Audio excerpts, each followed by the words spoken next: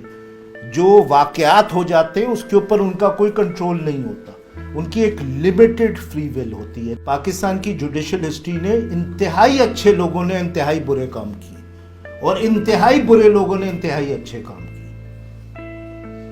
اس لیے کیونکہ وہ ڈفرینٹ پیریڈز آف ہسٹری میں ایگزسٹ کرتے تھے. جو اچھے لوگ تھے وہ اتنی بری پیریڈ میں ایگزسٹ کرتے تھے کہ وہ اچھا کام کر ہی نہیں سکتے تھے, اور جو برے لوگ تھے انتہائی, وہ اتنی پروگریسو پیریڈ میں ایگزسٹ کرتے تھے کہ وہ اگر چاہتے بھی برا کام کرنا تو نہیں کر سکتے تھے. تو the centre agency as a causal analysis. Number 3, وکیلوں کے چکر میں نہ پڑے. ٹھیک ہے نا, جو آپ ہر چیز سمجھاتے ہیں یہ کانسٹیٹیوشن میں لکھا ہوا ہے اور جج یہ کہہ رہا ہے, اس طرح چیزیں نہیں سمجھ میں آتی. یہ ایک امپورٹنٹ چیز ہے سمجھنے کے لیے اس کانفلکٹ کو, یہ لیکن یہ سب سے امپورٹنٹ چیز نہیں.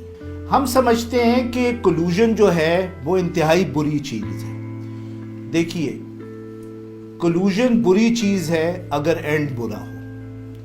اگر کولوژن سے اینڈ اچھا ہو تو میری نظر میں وہ بری چیز نہیں ہے. یہی ہمیں ورلڈ ہسٹری بتاتی ہے. تو کولوژن کو ایک بری چیز نہ سمجھے ہمیشہ.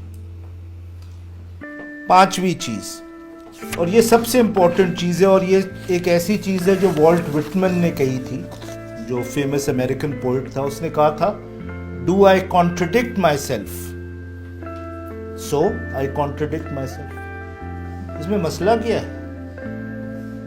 لائف از اباؤٹ کانٹرڈکشنز, اور کانٹرڈکشنز ہماری زندگیوں میں جس طرح حل نہیں ہو سکتے, ہم بھی تضادات کے ساتھ رہتے ہیں.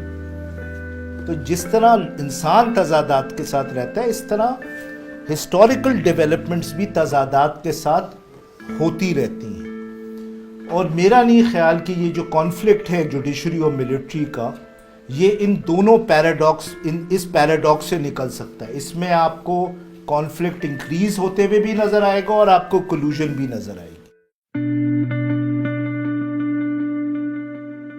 اصل میں یہ جو ججز اور جوڈیشری ہوتی ہے نا, یہ ایک ڈیول رول میں پھنس گئے.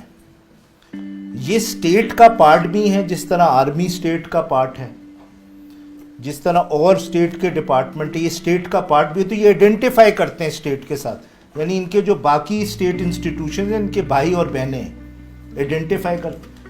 بٹ ان کے اوپر ایک اور ذمہ داری ڈال دی گئی ہے, وہ یہ ذمہ داری ہے کہ وہ ان تمام انسٹیٹیوشنز کو اکاؤنٹیبل ہولڈ کریں. اب وہ اس تضاد میں پھنسے ہوئے ہیں. دوسرا, اس لیے جو جوڈیشری ہے آپ کی, وہ ایک اسٹیٹس کو انسٹیٹیوشن بھی ہے اور ایک انسٹرومنٹ آف چینج بھی ہے. یعنی اس کو اسٹیٹ کو اسٹرینتھن بھی کرنا ہے, لیکن اس کو اسٹیٹ کو ان اے سینس امپروو بھی کرنا ہے. تو وہ اس تضاد میں بھی پھنسی ہوئی ہے. تو پہلا ایکسپلینیٹری ٹول یہ آپ کو سمجھنا ہے کہ یہ اسٹرکچرلی ان بلٹ ہے یہ paradox. Explanation number 2, post colonial state. یہ بات موئن چیمہ صاحب کرتے ہیں. دیکھیے, آپ پھنسے میں دو قسم کے کانسیپٹ میں. ایک ہوتا ہے رول آف لا, کہ ہر چیز قانون کے مطابق ہو اور ہر کسی کو اکاؤنٹیبل ہولڈ کیا جائے. لیکن ایک ہوتا ہے رول بائی لا, جو انگریز لائے تھے, کہ آپ ہر کسی کو اکاؤنٹیبل کر سکتے ہیں سوائے رولرز کو. یہ 47 سے پہلے تھا, جو 1935 کا ایکٹ تھا آپ کا, جو انگریز لائے تھے. ان کے زمانے میں بہت انڈیپینڈنٹ کورٹ تھے, لیکن وہ کلونیل کورٹس تھے, کیونکہ وہ یہ بلیو کرتے تھے ہاں باقی سب کو رولز کے مطابق کام کرنا چاہیے, لیکن یہ جو حکمران ہیں یہ ان کے پاس ڈسکریشن ہے. اسے کہتے ہیں rule by law, not rule of law. اچھا, ایک اور بڑی امپورٹنٹ چیز ہے جو مجھے ہمیشہ پریشان کرتی ہے, کہ یہ ملٹری والوں کو کیا مسئلہ ہے کہ یہ ان کو ججز سے اپنا رول لیجٹمائز کرنے کی کیا ضرورت ہے. ساری دنیا میں یہ نہیں ہوتا کہ ججز سے ملٹری رول لیجٹمائز کیا جاتا. اس کی ریزن یہ ہے کہ آپ کی جو ملٹری ہے نا وہ شروع سے ایک نان ریولیوشنری میں، وہ ایجپشین ملٹری کی طرح نہیں ہے جس طرح ناصر کی ملٹری تھی، وہ ایک ریولیوشنری، وہ پورا سسٹم بدلنے آئی. یہ اپنے جو کرنٹ سسٹم ہے اس کو پرزرو کرنے آتے ہیں تاکہ ان کا پاور سٹرکچر جو ہے وہ ڈسٹرب نہ ہو. And it is a military which has been trained in the rule by law by the British. ان کے آپ دیکھیے گا اپنے پورا انسٹیٹیوشن بڑا اسٹرکٹلی رول بائی لا سے چلتا ہے، رول آف لا سے نہیں، رول بائی لا سے. تو ان کو ایک قسم کی عادت پڑی ہوئی ہے، ایک سوشلائزڈ ہوئے میں کہ ہر چیز قانون کے مطابق ہونی چاہیے، لیکن ہم سے کوئی نہ پوچھے، لیکن قانون کے مطابق. اس لیے ان کو ایک ایڈکشن ہے جوڈیشل لیجٹمائزیشن سے. یہ ایکسپلینیٹری ٹول نمبر 2 ہے. Number 3 historical context, the inevitable burden of historical development. Max Weber جو بہت مشہور جرمن سوشل سائنٹسٹ تھا، وہ یہ کہتا تھا history is not a cab which you can stop at your own convenience. جب بہت سارے ایونٹس ہو جاتے ہیں تو اس کا ملٹری بھی کچھ نہیں کر سکتا، اس کی جوڈیشری بھی کچھ نہیں کر سکتی. کچھ ایگزامپلز لیتے ہیں. 71 میں یہ ملک ٹوٹ گیا، basically because of the military, because of martial laws. تو جب 77 میں انہوں نے ملٹری مارشل لا لگایا تو ان کو معلوم تھا، اور یہ بڑا سوچ کے اور ان کو ایڈوائز دیا گیا کہ اگر آپ نے اس بار کانسٹیٹیوشن کو ختم کیا تو ہو سکتا ہے کبھی اس ملک میں کانسٹیٹیوشن نہ. تو انہوں نے سوچا ہمارا فائدہ اس میں ہی ہے، کیونکہ ملک رہے گا تو ہم رہیں گے. آدھا توڑ کر تو کسی طرح بچ گئے تھے. تو یہ جب اس قسم کے ایونٹس ہو جاتے ہیں تو یہ آپ نہیں کر سکتے کہ آپ کہیں نہیں نہیں ہم وہی کریں گے جو 1950s میں کرتے تھے. ہوا یہ کہ دنیا جب بدل جاتی ہے، بہت ساری چیزیں، جب اتنی گالیاں پڑیں اوور 20 ایئرس کہ آپ نے کیوں لیجٹمائز کیا، تو وہی ججز پھر نہیں وہ کام کر سکتے جو پہلے کر چکے تھے. اسے کہتے ہیں دا برڈن آف ہسٹری. یہ جو آپ نیب سنتے ہیں، ارشاد حسن خان صاحب نے 2001 میں وہ کمپلیٹلی سمجھ لیجئے کہ بس خونی بھائی نہیں تھے مشرف کے، اس کے علاوہ سب کچھ تھے، وہ بہت قریب تھے، بہت ہی قریب یارانہ.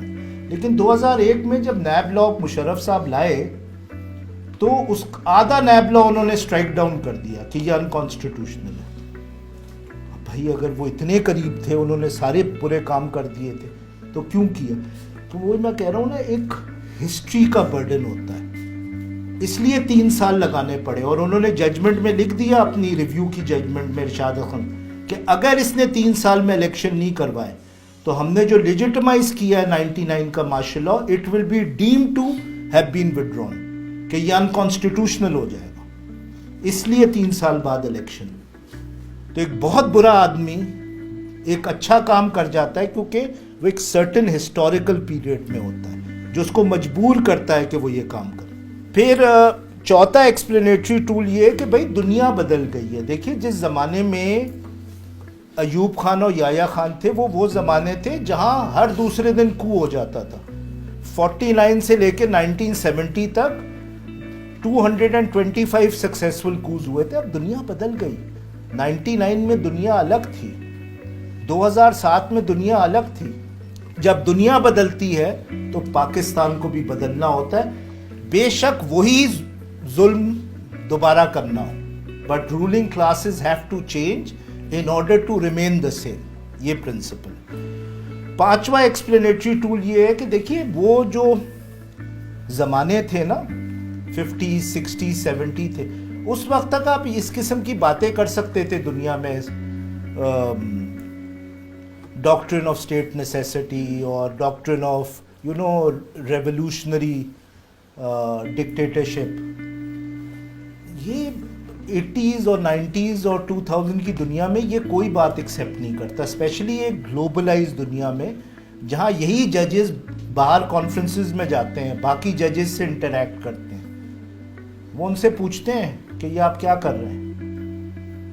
تو آپ وہ چیزیں دوبارہ نہیں کر سکتے جو آپ پہلے کرتے میں آئے، کیونکہ انٹلیکچولی دنیا بدل گئی تھی. 86 سے 99 کا وہ پیریڈ ہے جہاں پہ the first wave of judicial power increase ہوتا ہے. یہ وہ زمانہ ہے جب ایکچولی جو آپ دیکھتے ہیں نا کہ ہر چیز پہ سو موٹو لے لیا, کیس فائل ہو گیا, یہ اس پیریڈ میں شروع ہوا ہے. اور یہ اس لیے شروع ہوا تھا کیونکہ ساری دنیا میں یہ ہو رہا تھا. There was this rise of an independent judiciary. اور 88 کے بعد دنیا میں وائرل کی طرح constitutional government, democracy, human rights, independent, یہ ساری دنیا میں پھیل گئی.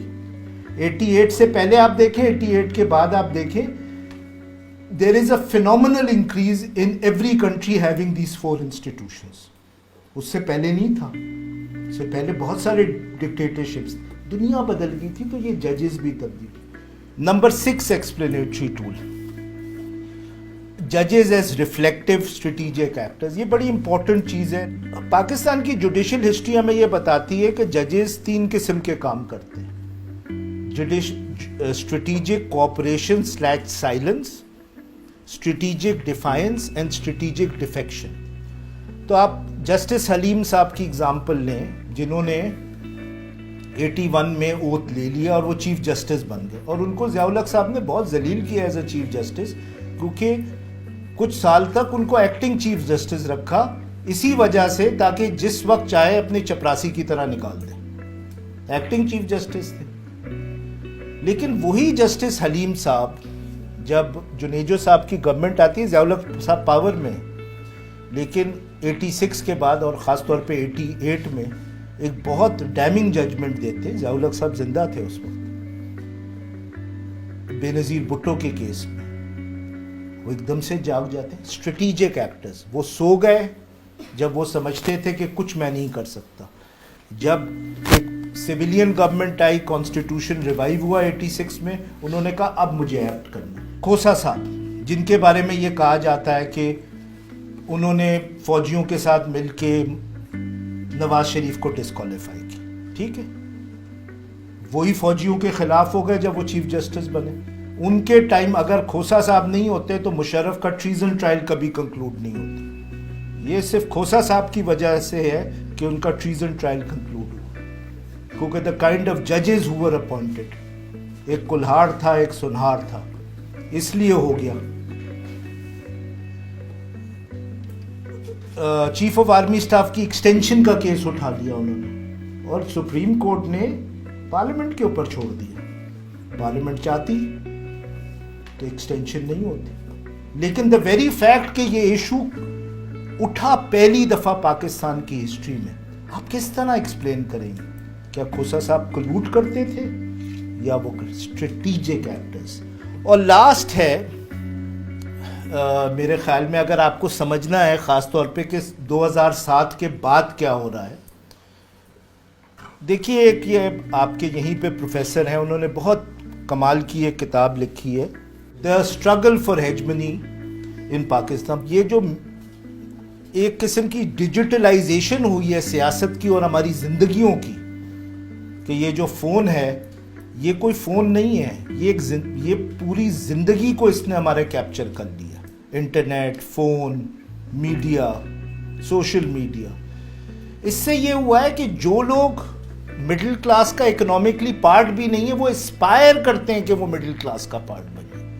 تو ایک مڈل کلاس ہے اکنامکلی, جن کے پاس وہ اکنامک پیسے ہیں کہ انہیں مڈل کلاس کہا جا سکتا ہے, اور ایک ہے اسپائرنگ مڈل کلاس, کہ ہر کوئی چاہتا ہے کہ وہ مڈل کلاس کا پارٹ بن جائے. مطلب اس کے پاس کھانے کو پیسے نہیں ہوں گے, لیکن وہ پہلے جا کے فون خریدے گا اور خریدے گی, کچھ بھی کر لیں گے, فون آ جائے, بے شک گھر میں بجلی نہ ہو, انٹرنیٹ کنیکشن آ جائے. تو یہ مذاق کی بات نہیں ہے, یہ ایک پوری دنیا بدل رہی ہے. یہ جو ٹیکنالوجی ہے ڈیجیٹلائزیشن کی, یہ جس طرح ہم اپنے بارے میں سوچتے ہیں ایز ہیومن بینگز, یہ تبدیل ہو رہا ہے. تو ایسا کیسے ہو سکتا ہے کہ جوڈیشری کا اس کے اوپر افیکٹ نہ ہو؟ دیکھیے, اسپائرنگ مڈل کلاس کی امپورٹنس یہ ہے کہ آپ کی جو اب جوڈیشری ہے نا, وہ کمپلیٹلی انڈیجنائز ہو گئی ہے. اس میں بہت کم لوگ ہیں, بہت مائنورٹی میں لوگ ہیں جو باہر سے پڑھے ہوئے ہیں. پہلے بیرسٹرز تھے جو ڈومینیٹ کرتے تھے, فورن کوالیفائڈ ڈومینیٹ کرتے تھے. اب جو لوکل گریجویٹس ہیں جو ایکولی کوالیفائڈ ہیں وہ ڈومینیٹ کرتے ہیں. اور وہ سب ایک مڈل کلاس کا پارٹ ہیں. تو وہ آئیڈینٹیفائی کرتے ہیں مڈل کلاس ویلیوز سے جو ایک اسپائرنگ مڈل کلاس رائز کر رہی ہے مشرف کے وقت کے بعد, اور وہ اوائڈ نہیں کر سکتے کہ ان کے ارد گرد ان کی زندگی کس طریقے سے کالونائز ہو گئی ہے ڈیجیٹلائزیشن سے. یہ کبھی پاکستان کی جوڈیشل ہسٹری میں اس لیول کا ڈسکشن, اس لیول کی information about their internal workings on a day to day basis, میں تو کہوں گا on an hour to hour basis, کبھی پاکستان کی ہسٹری میں نہیں ہوئی. آپ کیسے سوچ سکتے ہیں کہ یہ ججز تبدیل نہیں ہوں گے اس کی وجہ سے؟ وہ ایک کام کرتے ہیں, کہتے ہیں یہ تو ملا ہوا ہے ملٹری سے, دوسرا کام کرتے کہتے ہیں واہ واہ واہ کمال ہو گیا جی. یہ کیوں؟ یہ اسے کہا جاتا ہے the mediatisation of the judiciary. I think یہ جو 6 ایکسپلینیٹری ٹولز ہیں, یہ اگر آپ ذہن میں رکھیں تو پھر یہ میرے خیال میں کچھ سمجھ میں آتا ہے ان کے انٹرپلے سے کہ یہ پیراڈاکس کیوں ہے.